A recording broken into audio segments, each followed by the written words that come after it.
जय हिंद आप सभी को। पिछले वीडियो में हम लोग वर्ण से परिचय जितने भी डिफिनेशन परिभाषा होते हैं वर्ण का, वर्ण के भेद का, मात्रा का, अनुस्वार का, विसर्ग का हम लोग पढ़ाई कर रहे थे। इस वीडियो में जो वर्ण का जो कुछ टॉपिक बचे हुए थे जैसे उच्चारण स्थान, जिससे हम कुछ ही बोलते उच्चारण करते हैं बोलते हैं ना, तो उसे उच्चारण स्थान कहते हैं। तो उससे रिलेटेड जहाँ से हम बोलते हैं कहाँ से उसका ध्वनि निकलता है वो परिचय। तो पहले इसमें जो है उच्चारण स्थान। उच्चारण स्थान क्या होता है, चलिए परिभाषा लिखें। मुंह के जिस भाग से वर्णों की ध्वनियों का उच्चारण होता है उसे उच्चारण स्थान कहते हैं। यानी जो हमारे मुंह के अंदर में जितने भी दंत है, ओष्ठ है, तालु है, मूर्धा है, चाहे दंत है, जो भी हमारे मुंह के अंदर में जो अंग होते हैं ना, उसके अनुसार हम कोई चीज़ बोल पाते हैं, स्पष्ट बोल पाते हैं, उसी को उच्चारण स्थान कहते हैं। जैसे परिभाषा भी दे दी है, मुंह के जिस भाग से वर्णों की ध्वनियों का उच्चारण होता है ना उसे उच्चारण स्थान कहते हैं। ठीक है, ध्वनि माने आवाज होता है। उसके बाद जो उच्चारण स्थान है ना, वो जैसे पहले हम लोग बचपन पढ़ते आ क ख पढ़ते थे, ठीक है ना। तो जो अ क ख का जो अ और क ख जो पूरा होता है उसका उच्चारण कंठ से होता है, उसे हम कंठय वर्ण भी कहते हैं। यानी जो कंठ होते हैं ना, अ और क ख का उच्चारण कंठ से होता है, इसे कंठय वर्ण कहते हैं। उसके बाद आपको है ई है, च छ का उच्चारण होता है आपको तालु से। तालु यानी इसे बोलते हैं च छ, तो तालु यानी जिसे हम लोग जी भी कहते हैं, तो जी से यानी तालु से जिसका उच्चारण होता है ना उसे तालव्य वर्ण कहते हैं। और ध्यान रखिएगा अ ई च छ ज झ का उच्चारण होता है आपको तालु से, उसे तालव्य वर्ण कहते हैं। उसके बाद है ट ठ, इसे री है, ट ठ र पूरा र और ताल मूर्धन स है, उच्चारण होता है मूर्धा से।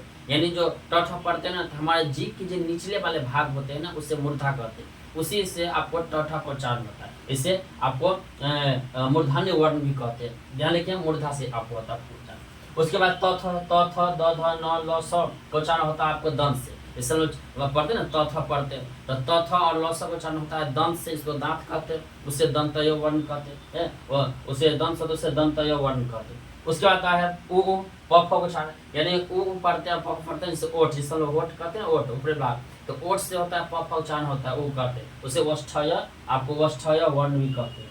उसके बाद है कुछ ए और ऐ है, तो ए को उच्चारण होता है कंठ तालु से। यानी जब हमारा कंठ और तालु मिलता है ना तो हम सब ए ऐ पढ़ते हैं, इसलिए उसका नाम है कंठ तालु से होता है।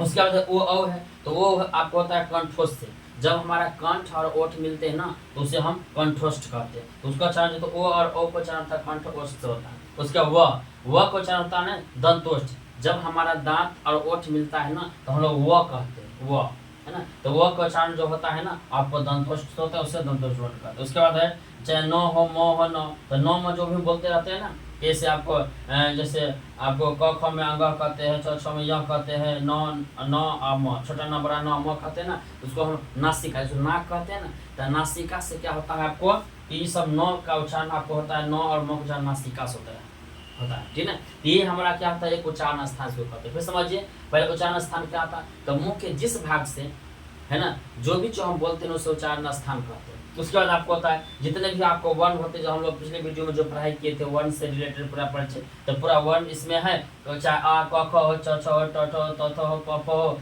ये हो, ओ हो, ओ हो, चाहे न हो, इस सब को उच्चारण स्थान होता है ना, इस सब का नाम उच्चारण स्थान, जिसमें हम आपको सब अलग नाम लिखते हैं। ओके, कर लीजिए। आपको ये पहला वीडियो का पूरा वर्ण का परिभाषा था, इस वीडियो में वर्ण का उच्चारण स्थान होगा, यही आपका वर्ण होता है। इतना अगर आप याद रख लीजिएगा तो आपको आगे जो आपको समास संधि सब पढ़िए उसमें आपको दिक्कत नहीं होगा, आप ये वर्ण खाली याद रख लीजिएगा। ओके, बता